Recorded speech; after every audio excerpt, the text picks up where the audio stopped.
Hello everyone, welcome back to indiancoding.com. Today we are going to study about scipy introduction in Python. Okay, so let's see what is it. Sorry.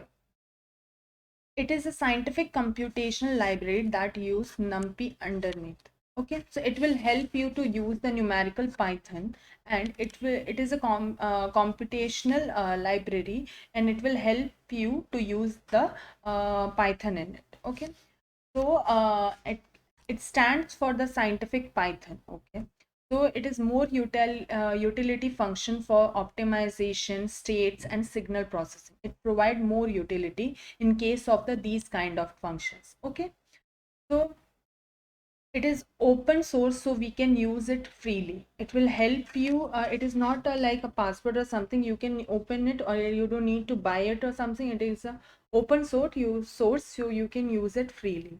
And it was created by the NumPy creator Travis. Okay, so these are the few kinds of term that is available. I'm going to give you one introduction here for the scipy.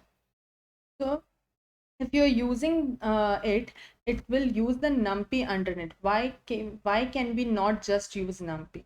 So it has a optimized and add the functions that are frequently used in numpy and data science.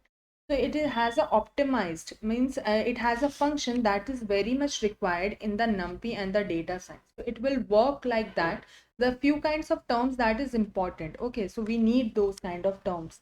So you have to install the scipy and it will start working with the help of that only. Okay, and it is written in the C only. Okay, so that's all for today's class. Tomorrow we'll study about more features. Thank you.